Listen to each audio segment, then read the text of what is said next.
Most of you have probably met Dr. David Kennedy. He's practiced for 30 plus years. He's now retired though since 2000. He served on numerous committees as far as president here. He's hosted lots of meetings. He's the past president, as I mentioned.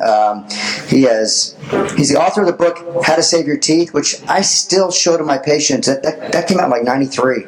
That's right. It's still a great book. It's got great parts, cool pictures in there, great information. He's also a filmmaker, and he made over 40 programs. Yep. Wow. He lectures all over the world to dentists and other health professionals on the subjects of preventive dental health, mercury toxicity, and of course fluoride. He filmed his first documentary in Shenyang, China, titled China's Battle with Crippling Waters, about the 43 million Chinese children with fluorosis, 1.6 million with severe skeletal fluorosis, and an at-risk population in the endemic areas of 100 million, roughly 9% of the entire country. And of course, he did Smoking Tooth, which is the most watched thing on YouTube that has anything to do with dentistry. 950,000 views plus.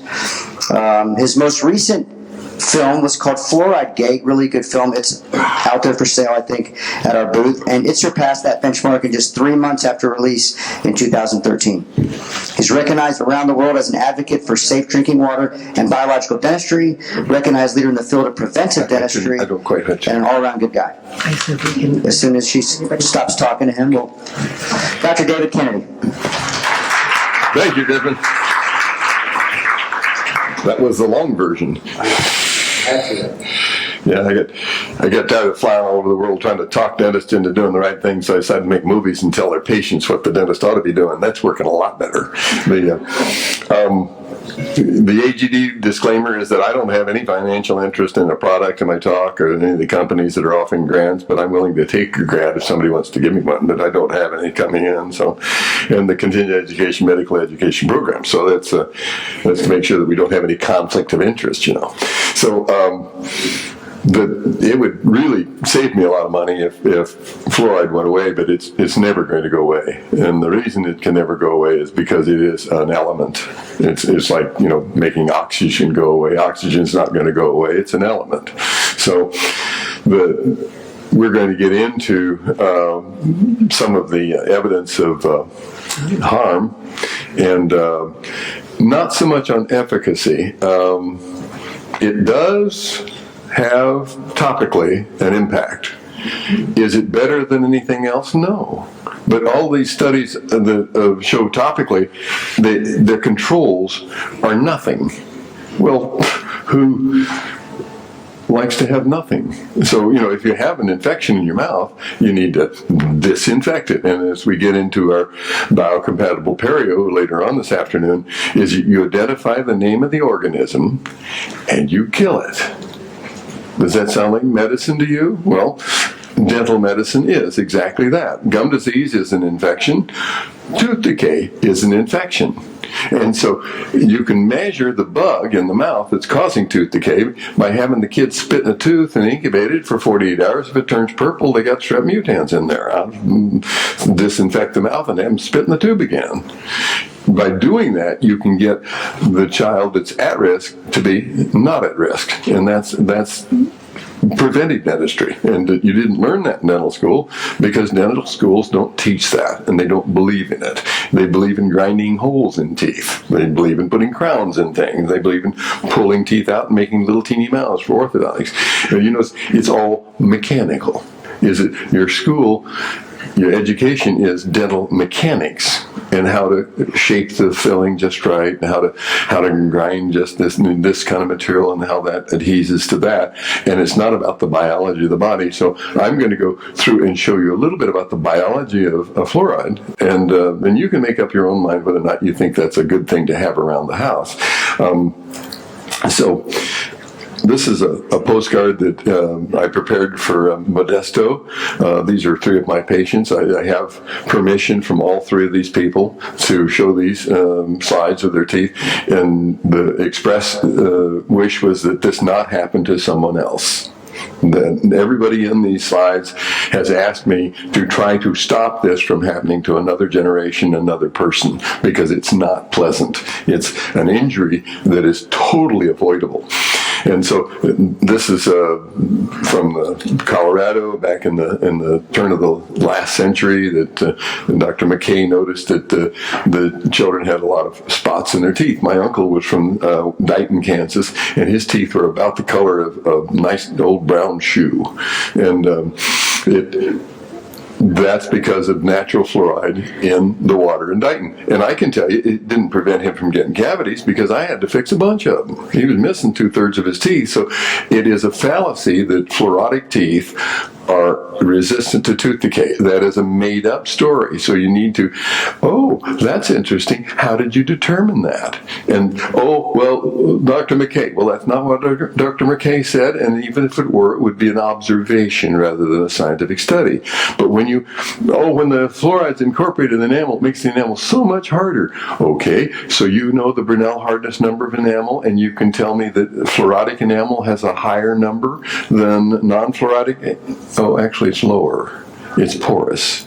So it's a fallacy that incorporating fluoride into the enamel makes the tooth more resistant to tooth decay or the enamel harder. This is just made up stuff that people are giving you, feeding you, to make you think that one of the most toxic elements in the periodic chart, and it's not the most toxic, it's just one of them. It's not a nutrient, it's a poison. It will strip an electron off all the other elements in the whole periodic chart, so it is the bully. It's the one that will go in and take somebody out. So what happens if it comes across oil? And if you wanted to, you know what happens if you take oil, and oil is a hydrocarbon, so there's hydrogen hooked to a whole chain of carbons. You know what happens if you take the hydrogen off and put the fluoride on? Kevlar, Teflon. That's why you kill the canary if you put a Teflon skillet on the stove and turn it on high. And if there's a canary in the cage, it dies.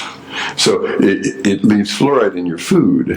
If you put if you read the instructions with your new Teflon-coated skillet, that non-stick skillet, it says don't cook tomatoes, they're acidic food. Why? Because he's going to take that fluoride back off that carbon and put it in your food and give you a nice toxic dose of fluoride. So how would you know that? Well, you have to read the package insert.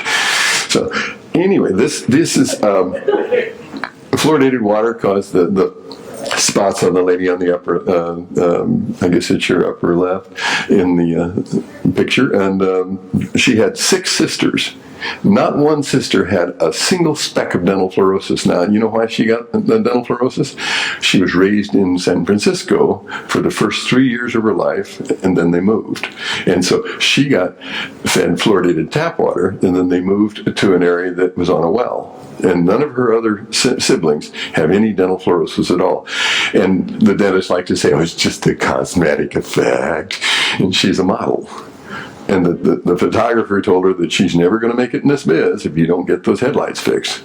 And so we had to go to work on the headlights. And that claim that it's only a cosmetic effect is another phony. It's not just a cosmetic effect. It's the tip of the iceberg. Think about it. Is it if I were to give you enough of the deadly poison when you're an infant, that the cells in your body that were making teeth at that time got poisoned to the point where they didn't make normal teeth. They made porous teeth. Would you be fanciful and imaginary to think that that poison somehow stopped only at that tooth and it somehow missed the elbow and the knee and the brain and the ligaments and every other organ in that person's body? Well, the research has indicated that fluoride poisons everything in the body, not just the germs that happen to live on your teeth. That's why it works. It makes the germs that live on your teeth sick. Well, I'd rather kill them.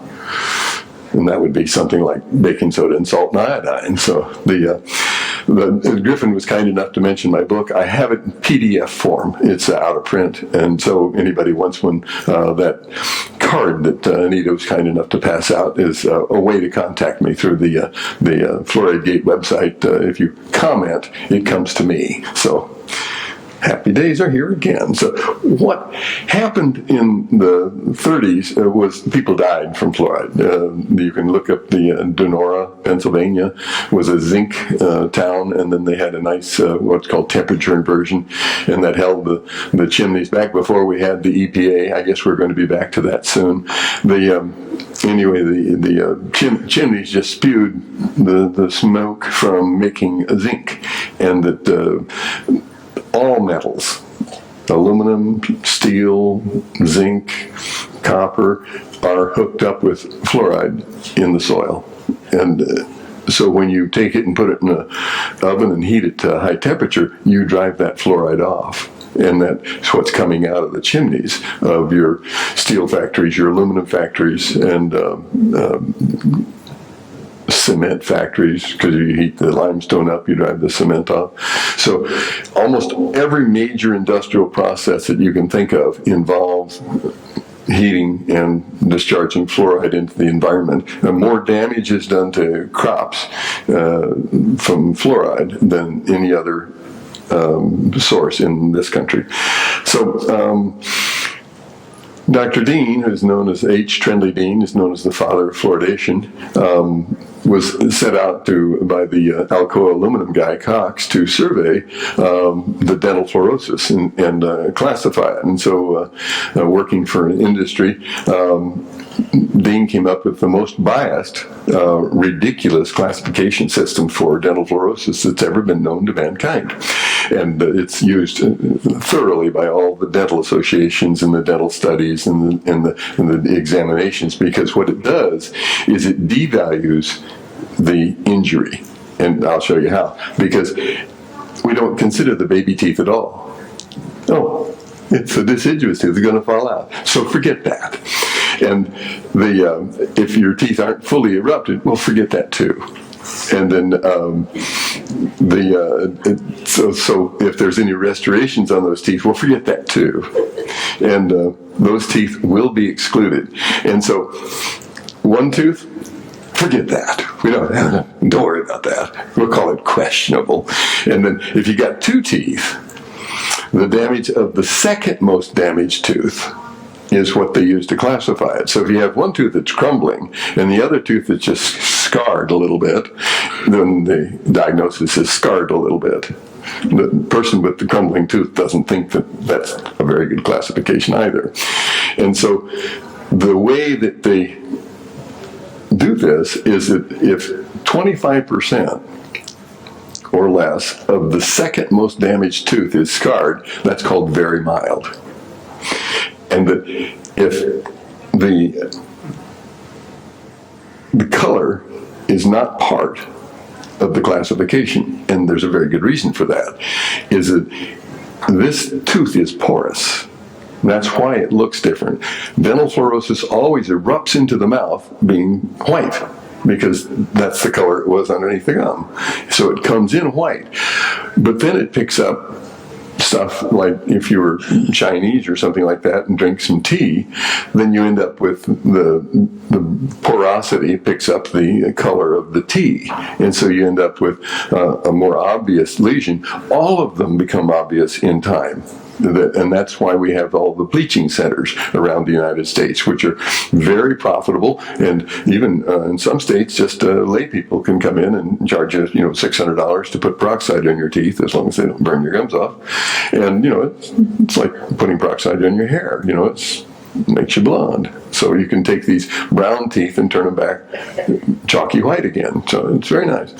So if you look at this is almost borderline between very mild and mild, and if you have to skip the first the least damaged tooth, and the most damaged tooth you got to skip, then you got to use the second most damaged tooth. See, so you got to pick the one that has the 25 to 30% of it damaged, and that's very mild. And so when they talk glowingly about, the damage we see, the mild discoloration we see, so most dentists can't even see it. You need to get a magnifying glass and dry the tooth off to see it properly. But it's very mild and mild. And so this is a systemic poisoning. For that to happen, that person swallowed the fluoride, it got in their blood, circulated around, and then as the tooth was forming, the cells that were making that tooth were inhibited to the point where they failed to make normal enamel. That if you take that same person and grind them up and look at their bones are equally damaged, and their brain tests also damaged, and the damage to the brain's not visible under a microscope. But there is a study where they gave rats 1 part per million sodium fluoride for 52 weeks. And rats, you can do a little bit more with it than you can people. So the lucky little rats that got sliced up at the end of the study had lesions visible with a microscope in their brain, arteries, and kidneys. And the rats are resistant to fluoride. It takes a lot of fluoride to kill a rat. It takes very little fluoride to kill humans. 5 milligrams per kilogram will kill anybody in this room. 100 milligrams per kilogram kills about half the rats.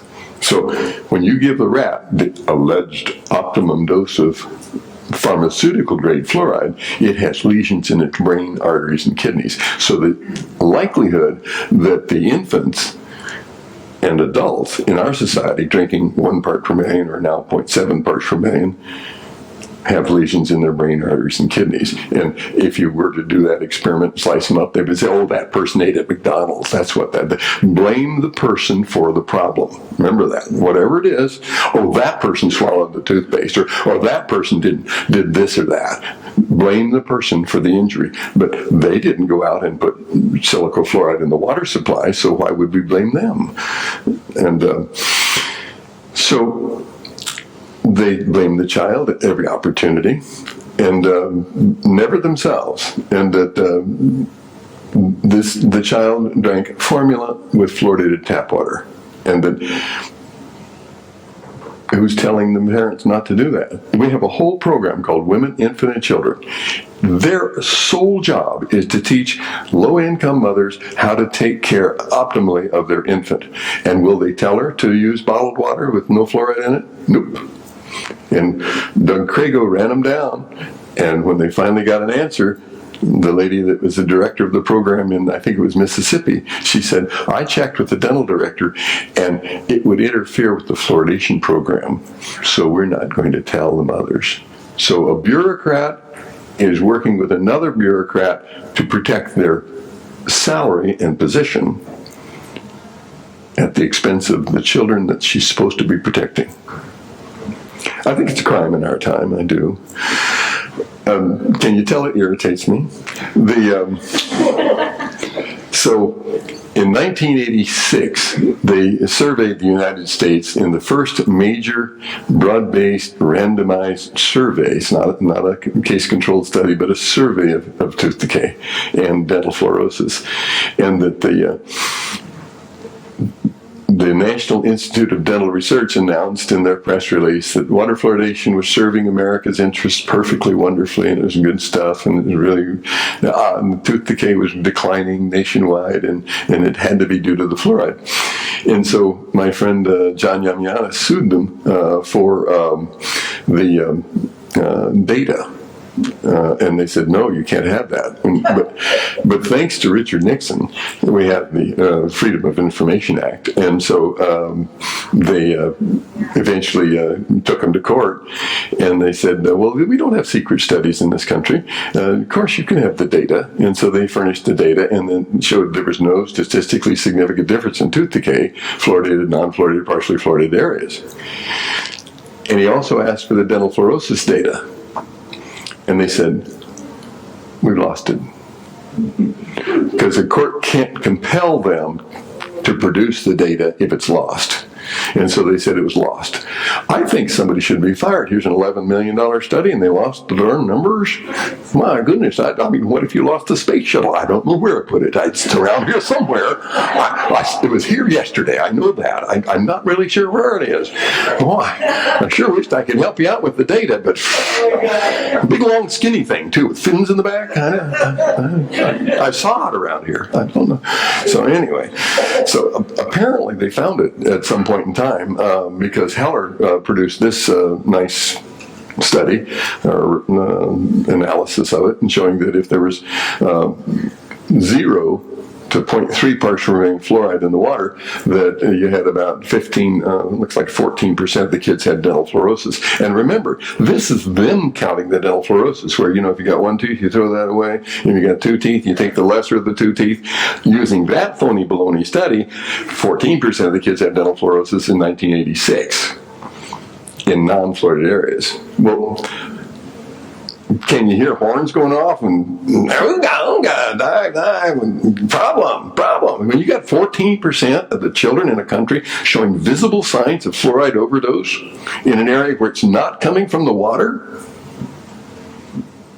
that's a time to take another look at this. We're overdosing the children. And what happens when you overdose children with fluoride is that you suppress the thyroid, you create obesity, and you create lower IQ. Well, you can't prove that. Actually, we can prove that because this. But what you need to do is quit injuring the children, because we can prove that this is a systemic injury, and it doesn't have to occur. You don't expose children to fluoride. They don't have this amount of dental fluorosis in Europe. We have it in our country because we put this stuff in the water. So, going on with the terminology, that when we get to the terminology, the top one is probably moderate. I can't tell whether that little brown speck on the top there is a missing enamel or just a chip. But this, where they have the rows look like a machine gun, this is a Chinese girl in Inner Mongolia. And it's really, really cold in Inner Mongolia. And so you can see there's a difference in water intake between summer and winter. And so this tooth forms over the next 4 years. The clinical crown of the tooth is present at the time the child is born, but it hasn't calcified. And so the more fluoride the child got, the less the enamel was able to form. What the Chinese know is that if you have dental fluorosis, you have a lower IQ, and you're likely to become an indigent, crippled person with lower back pain. And that's what it causes. Is it, for reasons that are not entirely clear, fluoride accumulates in the lower lumbar spine, and you end up bent over. And you all walk by an old Chinese painting where there's somebody in the background walking along with a burro and a stick, and they're all bent over like this. And, well, they're 30 years old. That's not an old person. That's a young person in a high fluoride area. And the background is always pointed mountains, because where the fluoride came from was from granite erosion. It eroded out of the mountains into the subsurface water. And that's what the Chinese did to fix it, is they drilled wells that went through the clay layer, and they took water deep out of the earth and found low fluoride water. And that's how they fixed the areas that they showed me. I have a documentary that I would love you all to watch. It's called China's Battle with Crippling Water. They have a whole army of doctors in China whose job it is to prevent the community from being exposed to fluoride. And they're not totally successful, but then neither have I. So anyway, so this has been argued in court. There's like 4,000 cases or something like that have been filed, and 3 out of those cases actually went to trial. And so the guy that took the 3 cases to the trial has written a wonderful book, and I read it. I read the book, and it's Fluoridation, an Autopsy of a Scientific Error. And I think the word error is giving them the benefit of the doubt. I can't believe that anybody could look at this in detail for any length of time and not get it. It's not that hard to figure out. It does the same thing in animals that it does in humans. It eats holes in concrete. The stuff that they want to put in your water supply, they have to haul it to the water supply in an epoxy-lined barrel, and the lining on the inside is similar to your Teflon, because fluoride can't eat itself. So they build $1 million tankers, not the truck, just the tank cost over $1 million to haul this stuff where it's generated, and in Florida or China, Mexico, Japan, Holland. What about those other countries? Why don't they put it in their water? Oh, they sell it to us. That's there we go. There's a balance of trade again. So 3 state Supreme Courts overturned the injunction that the lower courts gave. And they said that elected or appointed officials can add a substance to the drinking water that causes harm if they deem it necessary, based on the police powers that we've given our government through the Constitution. So that's why policemen can carry guns and decide whether or not you need to die. So that same power is given to the water board and the city council, and basically anybody wants it. And they've also given themselves another get-out-of-jail card. They also gave themselves immunity. So you can't sue City Hall. So, by the way, we can do bad things, and you can't do anything to us. The Texas Court of Appeals in 1984 found that a fair preponderance of the evidence showed that the injection of fluoride into the city's water system would be harmful. But that such proof of harm was not enough to arrest an exercise of police powers. In other words, we don't get to choose what they injure us with. It can be the stupidest thing on the planet, and you can take it to court and show it. This is really, really stupid. Well, we're the courts. We don't have the power to overturn a decision by an elected God. That's too bad. So what we get when we go to school is what I call the ADA mantra, and that they say it about everything, whether it's dental amalgam or mercury or fluoride, safe and effective, safe and effective, safe and effective, safe and effective, safe and effective, safe and effective, safe and effective, safe and effective. I once accused a public health lady of using the ADA mantra, and she said, "That's not a mantra, it's true." So if it's true, then I suppose David Humphrey is probably not going to be too excited about this overnight delivery that was handed to him with a certain amount of, shall we say, should cause him some consternation, because it came from the FDA, and what David is running is a pharmaceutical company that sells fluoride drops tablets. And the January 13th letter, there goes this laptop, January 13th letter says that I summarize it as not, never, ever. And this is what the FDA is telling Kirkman about their product. And it says the FDA warning, similar to toothpaste, is never in children under the age of 6. And it says that right on the toothpaste tube. And so remember how you keep blaming the child for getting the dental fluorosis and they swallow the toothpaste? Well, that's true.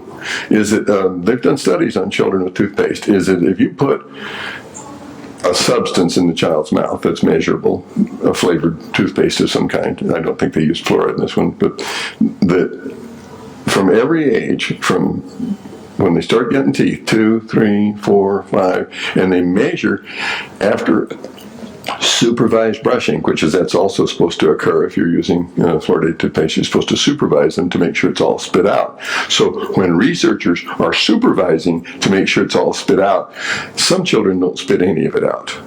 And they just don't have the capacity in their oral cavity to spit.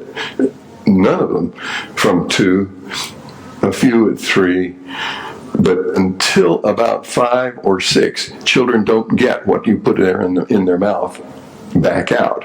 And every mother in this room knows if they saw their baby crawling across the floor and pick up a penny, they're off the couch like they're shot from a cannon, and they got their finger in the baby's mouth pulling it back out because they know where it's going to go. It's going to come right on down through in the diaper.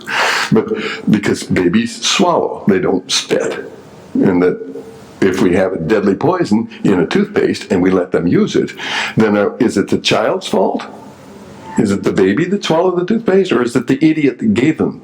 It's like if the child shot himself in the head with a gun. So, well, that child didn't know how to use that gun. He should have been more careful. Or was it the bozo that gave him the gun that we should be talking to? So, the FDA letter goes on to say that only allows additional dosage of fluoride for children under the age of 14, over 3 and under 14. So it goes on to say these products are all indicated for use down to 6 months, and that's a violation. So, the FDA doesn't like you to break their laws. Additionally, for the fluoride tablet, is not a dosage form that's permissible. Why? Fluoride only works topically. It doesn't work systemically. It poisons you systemically. So to give a child a tablet means they're going to swallow it. So the only thing you can have from that is not effective because it's a tablet, and it's not safe because it's fluoride. So they're just trying to inform this guy, and only after being prescribed by a doctor. So that child that needed the fluoride, blah, blah, blah, has to first be seen by a licensed dentist or physician who can prescribe it. But it's an unapproved drug. And so nobody can prescribe unapproved drugs. So this letter is just chock full of stuff that they never taught you in dental school, did they? So if you're writing a prescription for fluoride, you're writing for an unapproved drug, which is a felony. And the FDA goes on to say that there are no FDA-approved applications on file for the drugs listed above, and the marketing of these drugs or other new drugs without approval application constitutes a violation of the Act. Yeah, the Food and Drug Administration, that's reference 1. Misbranding violations. That misbranded, it says on the package it's FDA approved. It's kind of like the dentist mantra. FDA approved, safe and effective. Well, if it were safe and effective, they could get FDA approval, but the FDA has not approved it. The conclusions that they told Mr. Kirkman was that you're responsible for investigating and determining the causes of these violations and identify above for preventing their recurrence and the occurrence of any other violation. How did they know it was an unapproved drug? In 1975, they rejected one application for errands and for lozenges. Oh, topical lozenges. Reject. No evidence of effectiveness because there's no substantial evidence of drug effectiveness as prescribed, recommended, or suggested in its labeling. So here's a topical fluoride that's not approved. It's a lozenge. And so the National Academy of Science was asked in 2003 to review the standard for water, and the license on my Alexis is Safe H2O, and because it really boils down to what we should have in the way of drinking water. And so I want safe drinking water. I don't want water that's going to cause a tumor or neurological impairment or, change the microbiome in my intestine and a few other fun things like that. So there was a big argument about whether the EPA standard for fluoride in the drinking water was correct. And interestingly enough, they had said there's 2 standards for water. One is MCL, which means I can sell it to you, maximum contaminant level. So what water companies do is that if they got, a whole bunch of fluoride in this water and not so much in this, they blend them together so you got a lot in all the water. So that's like Pasadena, they does that. And so they don't want to waste that water. No, we'll just take the bad stuff and dilute it with some of the good stuff so we can get it below the MCL. So the MCL for fluoride at the EPA level is 4 parts per million. The ADA argued when it was raised from 2 to 4 that 8 parts per million was harmless.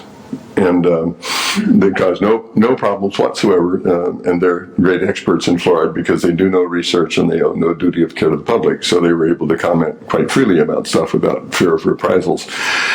And the EPA acquiesced and raised the standard to 4 parts per million, and then some 20 years later they decided to ask the National Academy of Science, but they were afraid that these scientists might not be quite as amenable to their mantra as, perhaps the public is. So they put the tobacco guy, Dual. Remember, how you were confused about cigarettes for so long? And when I was in dental school, actually before dental school, I was in college, that the Surgeon General put a warning, says smoking cigarettes may be harmful to your health or something mamby-pamby like that. It was a very mealy-mouth worded warning in 1964. And at that time they had 3,000 studies indicating that smoking could cause lung cancer, I think was what they were focused on. And but there were other studies that didn't show that. Who would be doing those kind of studies? Well, that would be Dual. And Dr. Dual was the chairman of this committee. So Dual has all the studies showing that smoking is good for you. So they figured Dual would get in there and bring it in. And so what happens is when you put a bunch of scientists together, they start writing things down that you might not want them to do. And then the EPA's MCLG standard for safe water is not safe. And they took a vote after 3 years of deliberation, and they voted unanimously. That's a pretty good password for stuff, too, by the way, because not very many people can spell unanimous. So they unanimously rejected the argument that 4 parts per million was a goal that we can consume for a lifetime without any adverse effects. And they went on to list some of the effects that they thought that 4 parts per million fluoride water would do, such as hip fracture, bone pathology. Weak kidneys are at greater risk because the kidney doesn't clear the fluoride so that it builds up to higher levels. There's evidence of neurotoxicity, which means it causes brain damage, and that there's endocrine dysfunction. The endocrine system, particularly the thyroid, is extremely sensitive to fluoride, and minute levels of fluoride cause damage to the thyroid function. And when I was in school, the person victim of damaged thyroid, it was known as cretinism, because these people are challenged. And so that's a very descriptive term. Is it, who wants a nation full of cretins? We're apparently getting that. We're there. Well, there's a reason. And so evidence of carcinogenicity, and that I'm right now encouraging this academy and the Fluoride Action Network that the slides that were changed, if you went to the hospital and they took a sample of your prostate out and they looked on there and said, well, that looks like a pretty bad one there, Doc. And I said, well, give it to the Public Health Service. And oh, look, it's a wonderful prostate. No problem at all. Every single cancer the rats got changed 2 levels. So stage 4 became dysplasias. It's just, so anyway, but those slides still exist. And these are not, it's like reading a book. They can't change the words in the book. They can change the words they say about it, but I want to take the same set of slides, it's about 1,000 of them, scan them, put them online, and have the pathologists of the world vote on what they see in those slides. And that we'll just take a vote. Got 1,000 slides, let's get 5,000 pathologists to read them. You go, Dave Kennedy. I know what the number's going to be, but But anyway, the National Research Council also concluded that fluoride in the water causes dental fluorosis. So there you have it. So its impact on the central nervous system is enormous. Don't underestimate it. How many years did we hear mercury was harmless? Come on. That we aren't trained in neurotoxicology. We're trained in fixing teeth. And yet we end up given tools that cause our patients harm because the people that accredited our dental school have a vested interest. They can't read this disclaimer.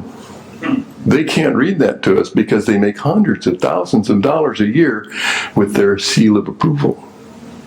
It's a revenue-generating seal that funds their operations, so they can't honestly say this.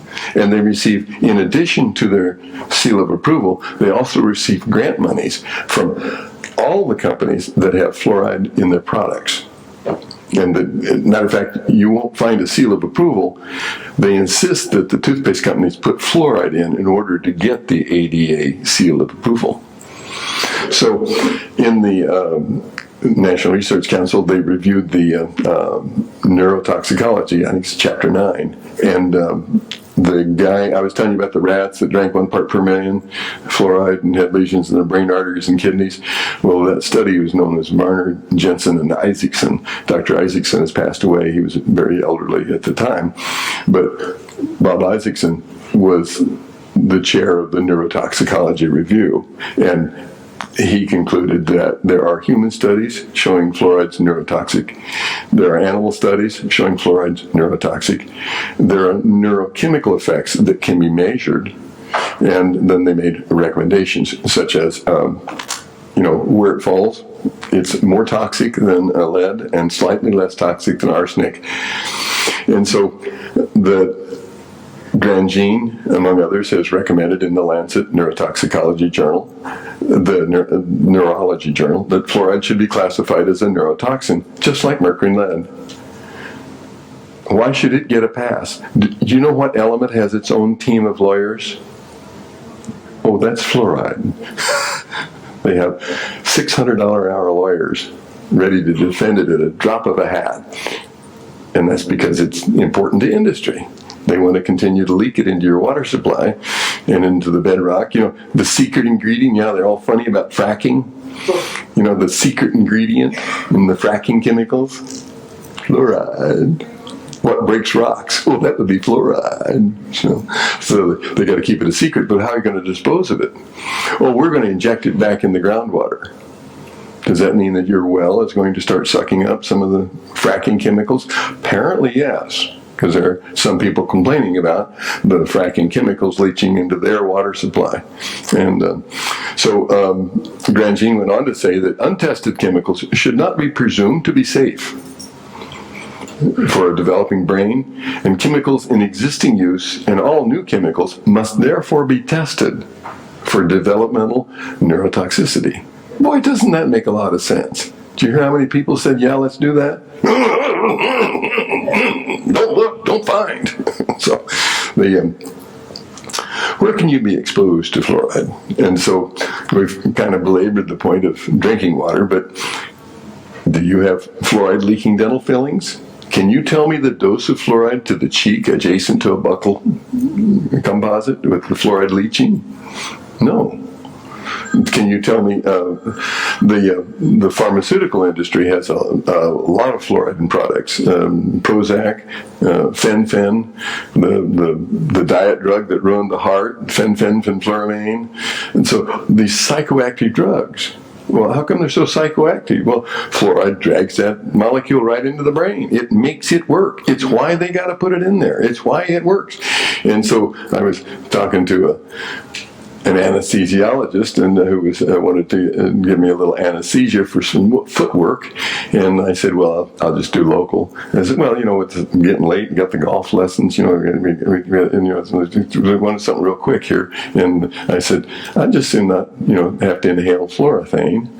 And he said, well, why not? And I said, well, I don't like fluoride, and you've got a mixture of fluoride and bromine in that, and I just don't want to inhale that. Oh, it said it's not metabolized. And I said, well, why do babies that are given that anesthetic for some sort of emergency repair shortly after birth grow up with dental fluorosis of their baby teeth if it's not metabolized?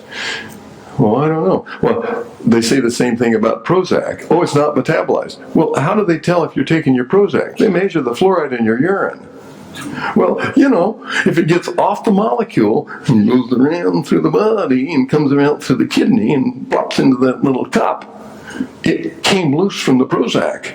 It's not metabolized. What do you mean it's not metabolized? You can't metabolize a deadly poison. Of course it's not metabolized. But that molecule breaks down and it poisons the people receiving it. Long-term uses of many of these psychoactive drugs display a whole bunch of fluoride-related symptoms. And they always argue, well, you can't prove that caused this. But on the other hand, fluoride causes that, and you're giving them fluoride, so why don't you quit giving them fluoride and see if they get better? Oh, that's too intelligent. So the dietary sources, and this is going to kind of, if you get anything out of a box or a can, and in some cases even bags, that it's got lots of fluoride in it. Anything that's dehydrated, breakfast cereals, for example, Wheaties, 10 parts per million, Cheerios are 10, I think Wheaties was 3, and Fruit Loops were like 3 parts per million. Well, you know, that doesn't sound like that much, but when you put this all together, there's fluoride in almost every food that you choose to eat if it's a processed food, including your lunch meats. If you have turkey on your sandwich, I'm going to be good, I'm going to be healthy, I'm going to have that nice turkey. It's a processed turkey, it's got fluoride in it. We have adulterated the entire drinking water system of this country and the food supply of this country with a deadly poison. It is not intelligent. Now, the environment, we've been making some pretty good strides in getting fluoride knocked down in the environment. There is a whole dead area of the Everglades where the phosphate fertilizer mining industry used to spew their hydrofluoric acid across the Everglades. And then along came those pesky hippies that kept saying, you know, we wanted clean air and clean water. And so they made them quit spewing that. And that is where the incentive for water fluoridation comes from. Because if they can't spew it across the Everglades, they got to get rid of it somehow, because otherwise it eats holes in concrete, so they can't just park it anywhere. So they basically start a major PR campaign to work with the dentists to encourage your community to put silicon fluoride in the water supply. Very nice. And the dentists are very accommodating. They'll go to the city council and say, it's safe and effective, and safe and effective, and safe and effective. And I saw a cavity the other day. I know it was because that child didn't have enough fluoride. Safe and effective, safe and effective, safe and effective. The environmental impact of fluoride is, like I said at the beginning, is the largest cost from environmental damage in this country is from fluoride. Even though we've got controls, it's still leaking. So the Telegraph, England, they were saying safe and effective, except it may trigger weight gain and depression. Oh. The fourth leading cause of death in this country today is prescription drugs taken as prescribed. And you just sit at the front desk and ask what medications you're taking, and it's an enormous number. And why are they taking so many medications? My granddad lived to be 93 years old, and the only thing he took was a little bit of digitalis. And they're gone crazy with pharmaceuticals. You don't live a long time because you have pharmaceuticals. They give you one pharmaceutical and another to cover up the symptoms of the first one and another one to cover up the symptoms of the second one, and you end up totally out of whack. And here we have stuff in the water that's going to cause thyroid suppression, and you can just do the numbers. Go get the National Academy of Science book. See that thyroid suppression occurs with a dose of 0.03. It's written like 3 cents. 0.03. If you calculate the dose to an infant on fluoridated tap water, it works out to 17 cents. So if 3 cents will make that baby thyroid begin to function less well, giving the baby 17 cents worth of fluoride is going to make it function very poorly. And so they were back to the IQ problems again. And that last year, the Public Health of England released a report saying that fluoride was a safe and effective way to improve the oral health. But new research from the University of Kent suggests that there's a spike in the number of cases of underactive thyroid in the high fluoride areas of the West Midlands and northeast of England. So the high fluoride they're talking about is 1 part per million. And so how can this be? And that it's the strongest electronegative element in the whole periodic chart. That's why it is bound to all the metals and stuff you dig out of the ground, and it binds to the calcium and the magnesium that's in your bodies, because it is a very teeny little molecule that has an extremely strong grip. And that also tells you that when you're talking to the water filter salesman, they're lying. Because the molecule is smaller than water. So if you're going to put a fence up to keep the rabbits in, and it's got a 4-foot hole, the rabbits aren't going to stay inside your fence. And that's the trouble with filters, is that reverse osmosis are little tiny holes. And so you can knock the fluoride level down a little bit by using a high pressure reverse osmosis, because you turn the water molecule, which looks kind of like Mickey Mouse with the 2 hydrogens here and the oxygen, you can squeeze it into a sausage and poke it through the hole. And that'll cut out some of the fluoride. But not for long, because the fluoride eventually eats the membrane and then boom, goes right through again. So whatever filter system you use, be sure and buy a tester, because testers are relatively inexpensive, and then you can tell what you got. I can't tell you how many restaurants I've gone to and said, do you have fluoride in your water? And including the Marriott that IAOMT meets in Vegas. And they said, I don't know. And I said, could you check it out? And they go, oh, we filter ours. And I said, what do you use for the filter? And they said, I don't know. Could you check it out? And they come back and they said, we use carbon. And I said, oh, then you do have fluoride in your water. Carbon doesn't touch fluoride at all. So have a bitter filter on your faucet. Takes out some of the trihalomethanes. Probably not a bad idea, but it's not going to do anything for about 90% of what's bad in the water supply. So fluoride will disrupt a hydrogen bond, and we didn't get this in dental school, at least I didn't, is that the hydrogen bond is the Velcro that holds the body together, and that it holds your DNA together. The hydrogen bond is a very important bond in the human body, and fluoride pops it right open. It also breaks DNA, but at 1 part per million, it inhibits DNA repair enzyme 50%. So not only does it look like a carcinogen, it acts like one, not only by breaking the DNA, but by inhibiting the natural mechanism that your body has to repair that damage. So it not only breaks it, it inhibits the repair. And then there's a thing called a G protein, which is the way the cells signal each other. And so they need to turn on some more of this hormone. I need to turn off that mitochondria. I need to make this mitochondria work more. I need more ATP. Those are all signaling with the G proteins. And that fluoride mimics the on switch. And so it's like having a child running around with a switch turning everything on. So you have people that are terribly fatigued, and they just can't get any rest because they got the idiot running around turning all the switches on. So they don't have a normal regulatory system. They got a bozo system. That is, they're swallowing a G protein simulator. And so that's not a particularly good idea. And then, of course, we've beat that to death about the endocrine disruption. And so if I were you, just stumbled into an IAOMT meeting because you needed a few continuing education credits, and so you decided to kind of fill in the day and get over there and put a few credits to your thing and go home and sleep good. You go like, how can this be? I mean, I went to school, I studied, I got A's. I was the gunner. I was the fellow that knew all the answers. How come I was wrong? And the reason is we've been systematically lied to. Point by point, everything that you hear coming out of the media, from industry, from the government regulators, and our own trade association that accredits our alma maters are false. It's fake. And how can you tell it's fake? Is they refuse to discuss it. No, you don't need to go there. Please don't ask me a question. They know they're lying. They know they're lying. And if they didn't know they were lying, they'd soon find out if they ever debated, and that they don't debate.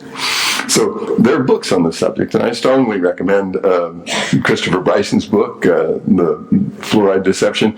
And if you are a little neurologically impaired from having drunk the water here, you can watch the Bryson's interview on YouTube. So it's 30 minutes, and I'm sure it won't put you to sleep. But that's how I learned that the element had its own batch of lawyers, and they're called the fluorine lawyers.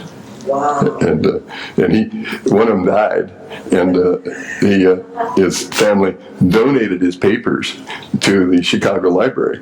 And Bryson's researchers, Cliff Honecker, and Honecker got lost between the airport in Worcester, Massachusetts, and the university. And what's so funny about that is that you can get off the airplane in Worcester, Massachusetts, stand right there and look, and you can see the university. I mean, it's not a very big town, and he couldn't find it. But when he went to the Chicago Library and said he'd like to look at the dead fluorine lawyers' papers that are there for scholarly study, they said, "Oh, yes, there are 13 boxes in the basement. We haven't cataloged them yet." And he says, "Could I look at them anyway? And I won't mess up their order or anything like that." She said, "Oh, they're not ordered at all. They're just a bunch of pile of papers." And he said, "Oh, could I look at them?" She said, "Why, sure." And he said his hand reached into the pile, and what he pulled out was a study on beagle dogs, where they had these nice little dogs inhale fluoride at half the level that industry is using in a workplace today, and that in 6 weeks the dogs had emphysema. And that the lawyers were writing back and forth, "We need to suppress this. We need to make sure this doesn't get out. We need to keep this undercover. Boy, this could really cost us a lot if we had to clean up the workplace." Attorney-client privilege, but then your heirs donate your papers to the library. Everybody gets to see what you did for a living. Poisoned workers. And even prestigious reviews like the Cochrane Review, if you go get the Cochrane Review, it even talks about how water fluoridation is safe and effective and yada, yada, yada. But the way scientists do reviews is they write down the criteria for inclusion in the review before they start the review. So they sit down, they say, okay, it's like our scientific advisory board. Might want to do a survey of the research that's been done on fluoride, for example. And we might want to limit our research to something where the investigators were blinded. And that it was broad-based, and that meant, it had more than one person in it. It had, 60,000 people or 10,000 people or 50,000 people, a nice big number of some sort. Broad-based blinded. The Cochrane were sitting around writing up all the way they were going to review fluoride, and they wrote down the criteria that they wanted for, inclusion in their study. And what they found was there weren't any.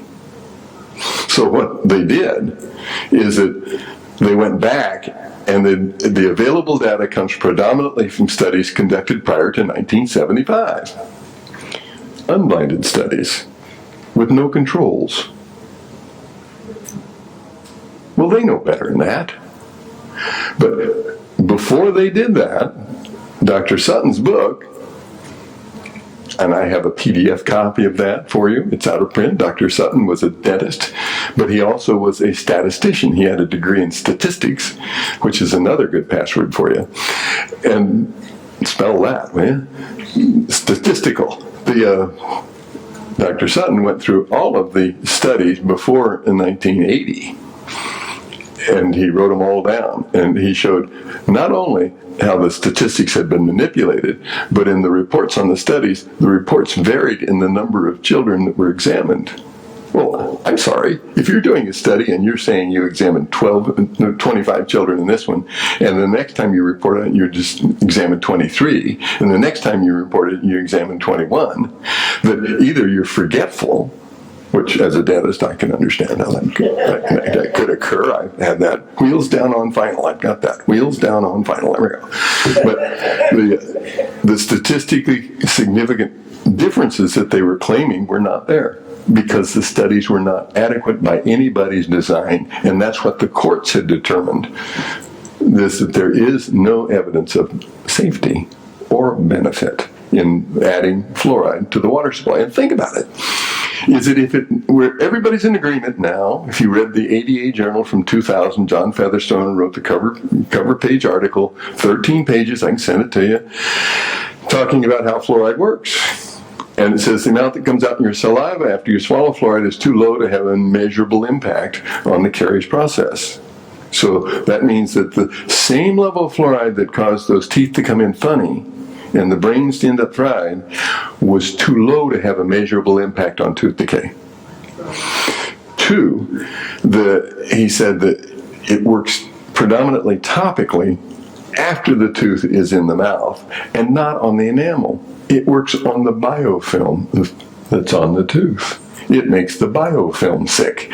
And he theorized that some of the fluoride might be leached out of the enamel, but he measured enamel that was 1,000 parts per million, the same level as Crest, and it dissolved just as rapidly in acid as the enamel that was 1 part per million.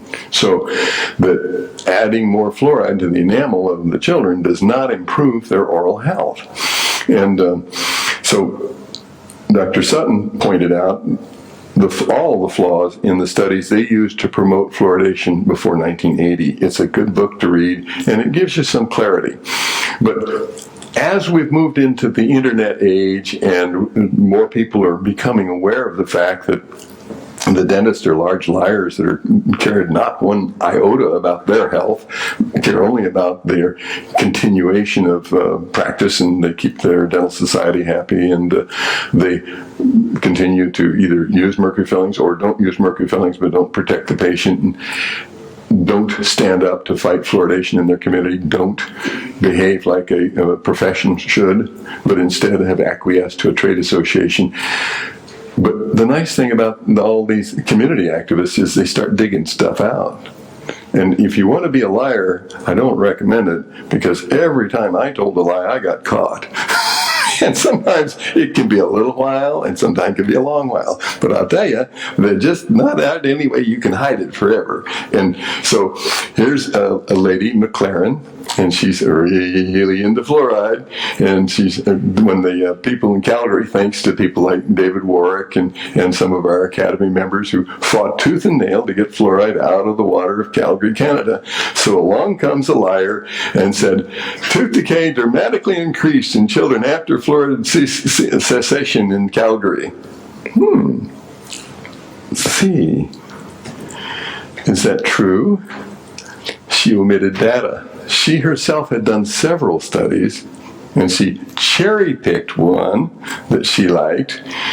And what her studies show is that there was no difference in tooth decay before or after fluoride was removed from the water supplies of Calgary, Canada. So somehow that became a dramatic increase. Can you say liar, liar, pants on fire? So what is Calgary, Canada? Boomtown, Canadian. That's where they're drilling the oil. They got a zillion people in town with many children. And that's why the tooth decay is going up. It's because people who need a job go to Calgary, because that's where the jobs are. Well, hey, what is one of the principal causes of tooth decay? Poverty. Poor children have far more cavities than rich children. And is that because mother comes in with the wagging finger? You're going to brush your teeth tonight with this fluoridated toothpaste for you. So, over and over again, when you take the studies apart and look at them carefully, you can see that the person doing the study has chosen to mislead us. And that's a crime. And the problem is that science is self-regulating.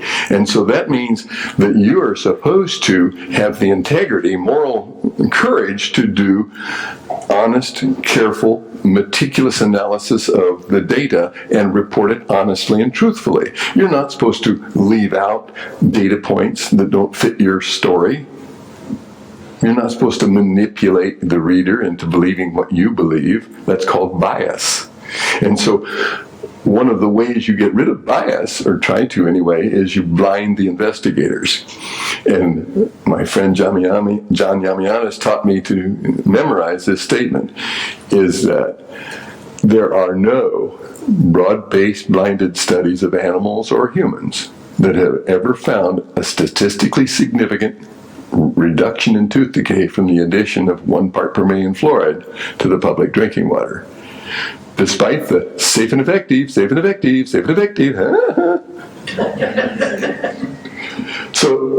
have we been lied to before? Well, there was the problem with lead. When they kept telling us how good it was to paint our toys with lead and our houses with lead, and they said it's good for boys and girls. And then there was the trouble with the DDT, where this is from a film from the U.S. Public Health Service, where they went into a cafeteria and squirted all the kids with DDT and said, "See, it's perfectly safe." People believe that kind of stuff. Perfectly safe. Higher incidence of breast cancer in all those little girls. And there's DDT in those tumors. Well, you can't prove that caused this. Well, it's sure bad for bird eggs, I know that.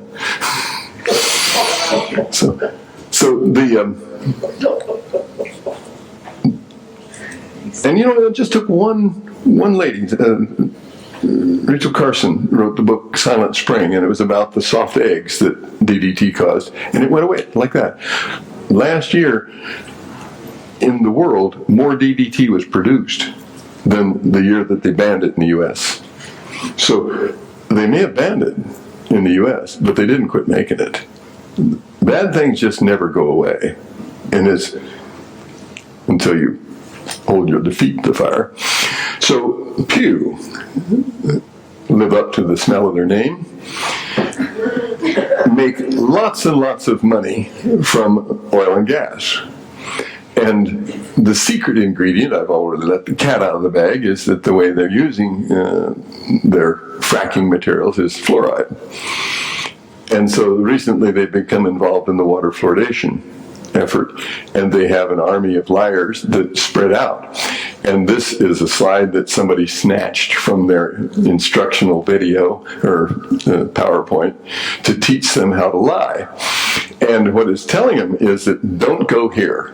The opponents are likely to win if the dialogue is trapped inside this message wheel. Harms and risks such as cancer, fluorosis, lower IQ, arthritis, kidney problems, migraines, violent crime, autism, nervous system problems, Alzheimer's, hypothyroidism, bone fractures, cancer, fluorosis, lower IQ, arthritis, kidney problems, migraines. Why wouldn't it get stuck in that? I mean, wouldn't that be what every parent in this room would want to talk about? Before we start adding chemicals to the water supply, don't we need to know? Safe and effective, but garbage. Is it safe to give my child a level of fluoride that causes their teeth to be spotted, and their brains to be spotted, and their kidneys to be spotted? I don't think so. I don't care if Pew does that. And so one of the questions that you might ask is, what has the IAOMT done? And that in any community that our members have asked us to, that is discussing the issue of fluoridation, we will send them a nice detailed letter. And I can't tell you how many times I've sat in city council meetings where some moron that got elected to the city council pulls up 2 piles of paper and he said, I get a ton of information from all my constituents and a ton of information from the U.S. Public Health Service and all the dentists. And one says it's really good and the other says it's really bad, and I'm not a doctor, so I'm going to have to go with the authority. and go ahead and put it in the water. And I think every IAOMT dentist that wants to stand up for his community or her community needs to put fluoride on their agenda of things that they deal with. And I don't mean go and attack. I mean educate. Become the scholar, not the warrior. And that there are very real issues that need to be addressed, and they can be addressed scientifically. And one of them is that nice letter from Kirkman Laboratories. I have a PDF copy of that. I intend to send that to every dentist in my city and say, do you recommend unapproved drugs in the water supply? You might want to read this letter and understand it, because it's not safe, it's not effective, it's not approved. And they're going to use your good name to promote it. So, letters, that's a good thing. We just recently filed a petition with the, I think that's incorrect. It was the NTP. It's not the National Toxicology Program, not the FDA. Oh, here's the next one. Petition to the FDA. Oh, we got both of them. And the National Toxicological Program, easy for you to say. Say, maybe I should have a sip of water. Non-fluoridated water. You know, Coca-Cola is Dasani, and the water in the bottle is better than the water in the Coca-Cola. So, we petitioned the NTP. We just lost the NTP one under neurotoxicity. However, we're not done yet. You have to lose before you can win. So, we are signed up with the Fluoride Action Network. I'm actually on the board of directors. And then there's a professional statement that any member is welcome to go sign. They've got over 2,000 signatures. 9 Nobel laureates have signed it. And it's a very cogent scientific statement of our concerns. And I want you to have the courage to do the right thing. And that I have talked to hundreds of dentists who are unwilling to leave their office and go down to a city council meeting and tell them what they knew was true. And that was because they were deficient in courage. And they said, well, you know, I've got a family, I've got a this, and I've got a practice, and I've got a this, and well, so do I. You know, it's not like you're any different than I am. You know, it says one business, one of us is chicken, and one's not. And what's interesting is that the Dental Society will not attack you on fluoride. They know they're lying. They won't attack you, because if they did, then you would have to have a cogent discussion. How much fluoride do you recommend a child swallow? What dose of fluoride? Here's the question you need to get everybody to ask. What dose of fluoride can a child swallow and not be harmed? That's the first question that should have been asked 70 years ago. And some did, but they were in other countries, so that's why the other countries don't have fluoride in their water. Tell the truth all the time. Yeah, because they're going to find it out if you don't, so just tell the truth all the time. Stand up for ethics and morality. Is it 100% of the population will support you if you're ethical and you're pointing a moral compass at these discussions. Don't just take my word for it and do it, and you will find that people flock to you and appreciate your courage, your moral integrity, and your ethics. And that use the scientific method to make future decisions, because I guarantee you there's stuff in your office today that you're going to throw out tomorrow because we didn't know. Because I had to package all those mercury fillings up and ship them off to the recycler.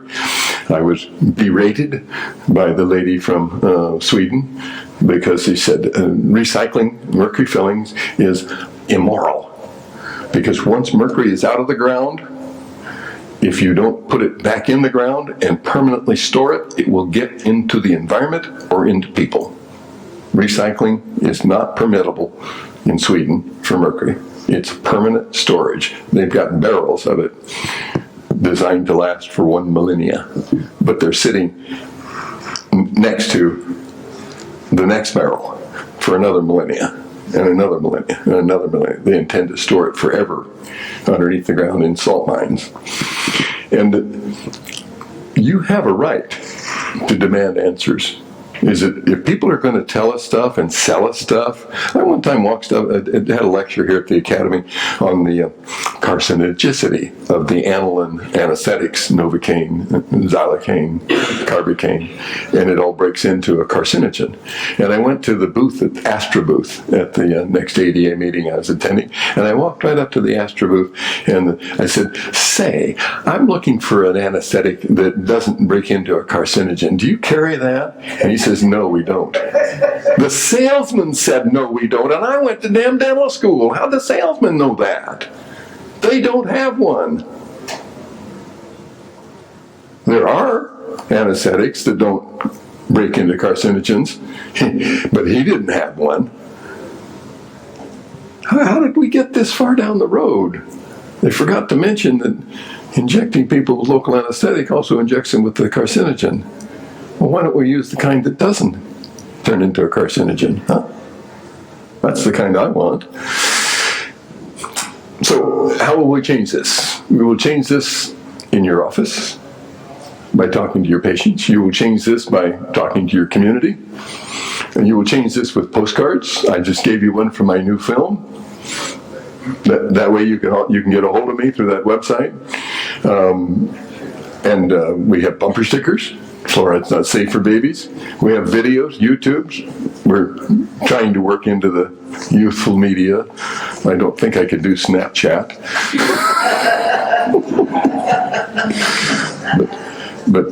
And there are things from the Academy that we've made some good things for you to use. And there's a guy here that I think you might recognize.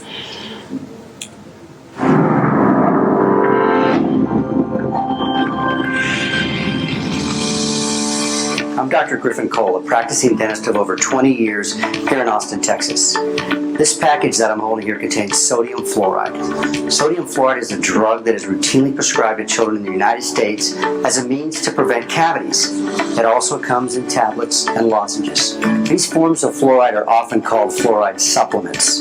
But don't let the word supplement fool you, as these are not supplements in the... I know how to fix this. David Warwick showed me. You go over here and you do display and you pick mirror arrangement, mirror displays. Now we go back and we get Mr. Cole or Dr. Cole to give us the story here. But he's going incognito because he doesn't have his beard in this one.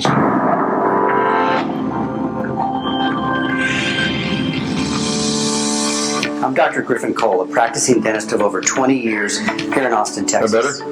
This package that I'm holding here contains sodium fluoride. Sodium fluoride is a drug that is routinely prescribed to children in the United States as a means to prevent cavities. It also comes in tablets and lozenges. These forms of fluoride are often called fluoride supplements. But don't let the word supplement fool you, as these are not supplements in the way that calcium, magnesium, and other real nutrients are. In fact, due to fluoride's toxicity, you can't even buy fluoride supplements over the counter. You can only get them through a prescription.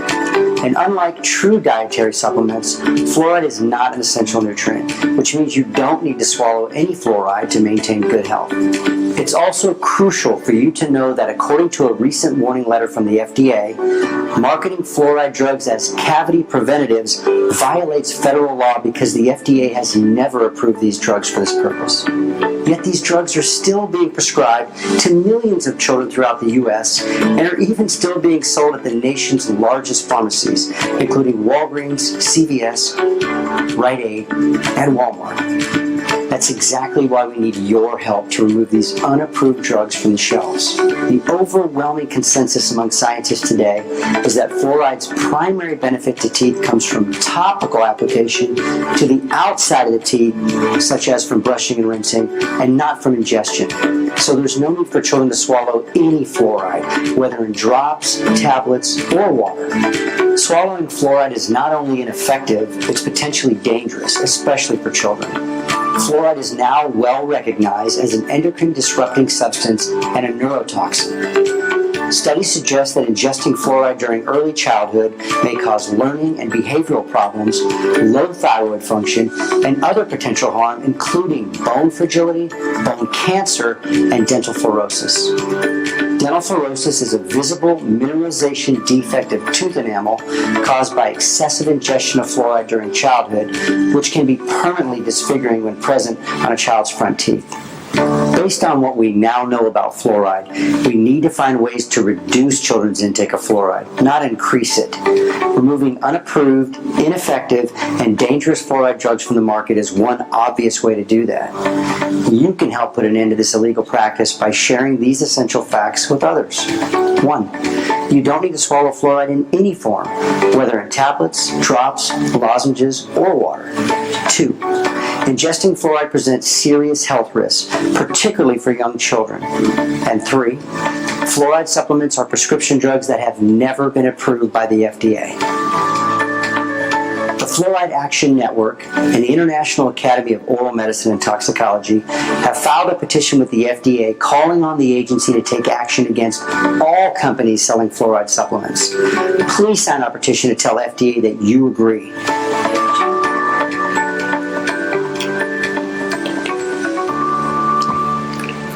So there's lots of things we can do, and I'm going to put the old escape to work here, and lots of things we can do about this. We don't have to pretend we're, got a broken leg or something. We just make them stop doing it by telling the public what they're doing, and that's the way we stop it. And I'm out of slides and ready to answer a few questions. We've got about 7 minutes, I think. Everybody got it all figured out? And Griffin's out jogging around? Thank you, Griffin. Thanks. I'm just wondering, what do you recommend for filtration systems?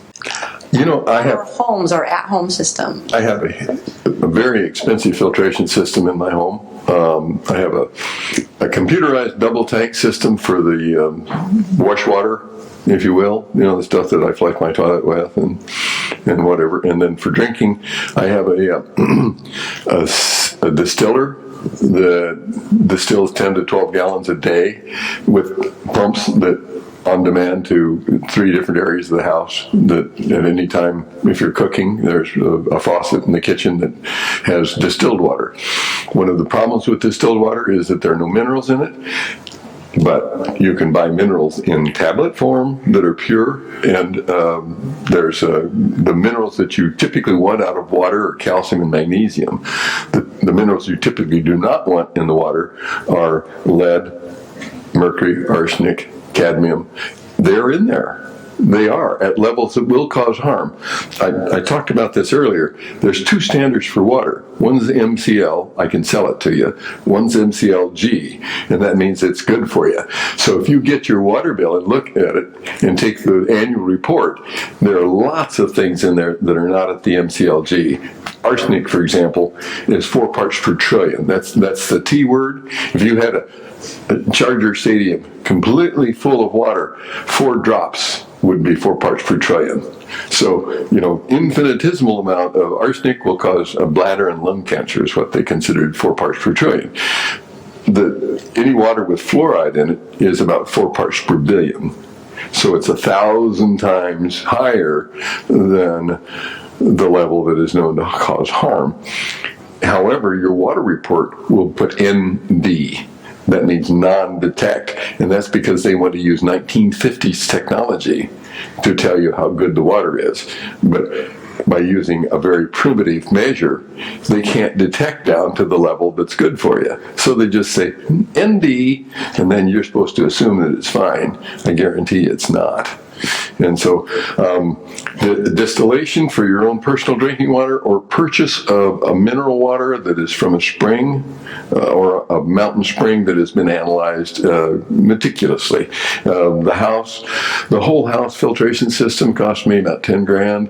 The guy that sold it said he was absolutely certain it would go for 3 years, and I said, not only am I certain that that's incorrect, I'm going to prove it to you, and you're going to give me a huge discount because I'm going to prove you're lying. And he was Okay. And so it failed in 3 months. Of course, I did put the sprinkler system on it. And then we reconstituted it a few times. It works okay, but I don't use it to drink.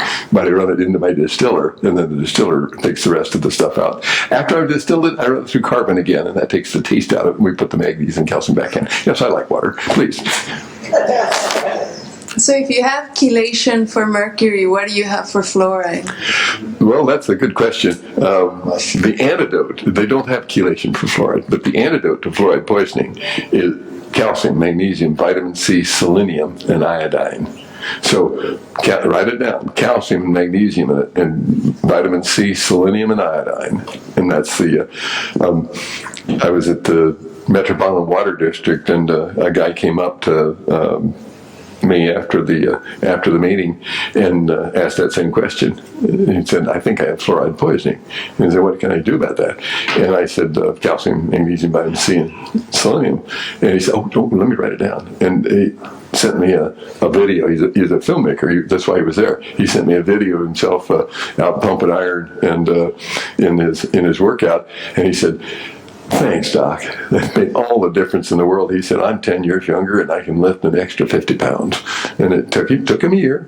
But your body is constantly trying to get rid of the fluoride. The trouble is, you're constantly being exposed. So with anything you got to do is stop the exposure. So you need to learn where the fluoride is. It's in black tea. It's in green tea. It's in any beverage that's in a can or a bottle. The only beers that I've measured that don't have fluoride in them are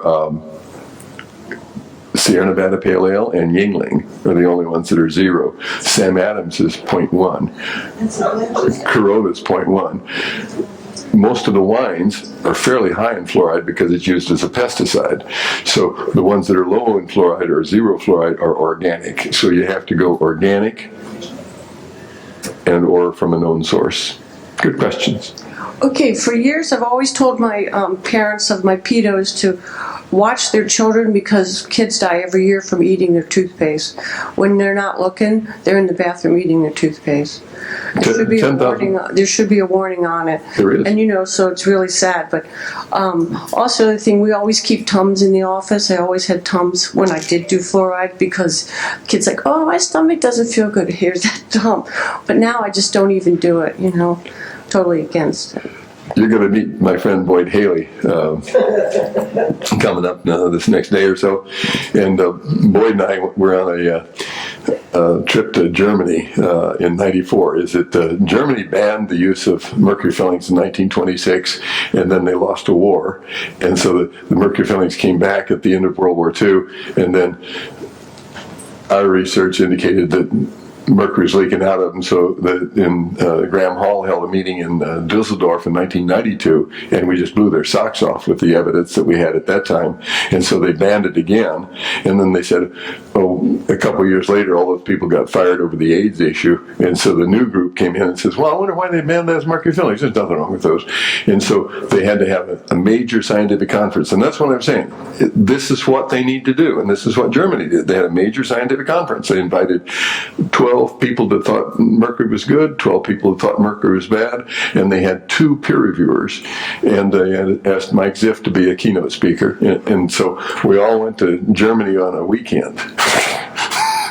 And so we had a nice meeting, and the way the Germans get everybody to talk for 30 minutes and then stop is your microphone stop. They know the Germans. That's the only way to get the Germans to stop is turn the mic off. So anyway, Boyd and I got on the bus at 4 o'clock or 4:30 in the morning to go back to Frankfurt to get on the airplane to fly back to, and so and we're sitting there on the bus riding along, and Boyd is sitting there eating a box of Tums, and I said, "Oh God, the Alzheimer's researcher eating tablets of aluminum." What where's Alan Funt when you need him? And Boyd said, oh, I got this terrible heartburn, and it knocks it back. And I said, oh, Boyd, you brought your American toothpaste with you, didn't you? And he said, well, Colgate. And I said, yeah, 1,500 parts per million fluoride. Hey, Boyd, you're the chemist. What happens when you get a little bit of that sodium monofluorophosphate dropped into the hydrochloric acid? Well, you got hydrofluoric acid. And I said, and if you put a tum on it, would it? Yeah, it turn it out. Oh, good. So he figured it out. And so about 6 months later, I was in Tucson, and I saw Boyd across the room, and he came powering across it with his hand up. Kennedy, I owe you. My wife and I both had indigestion and heartburn forever. And that when we stopped that fluoride toothpaste, it stopped entirely. He said, you know how sometimes when I go to one of these meetings and I come back and tell Sandy that mercury fillings are bad, and she thinks I'm crazy. And I go to another meeting and I come back and tell her that fluoride in toothpaste is bad, and she thinks I'm crazy. And so she would not throw her fluoridated toothpaste away, but what she did is she rinsed her mouth out after she brushed her teeth, and that solved the problem. And until about 2 weeks ago, he said they drive together to work, and they're driving to work, and she made him stop at the 7-Eleven to get some Tums, and he said, I thought you'd solve that problem. She said, the phone rang while I was brushing my teeth, and I just spit it out, and it's killing me. Just give me some Tums. So, what's the symptom of fluoride poisoning? Oh, that would be stomach upset. You can tell how many people have that by going to the grocery store and looking at how many cases of Tums and mints and they got there. Are we done, Griffin? We're done. Thank you, Dr. Kennedy. I'll be around.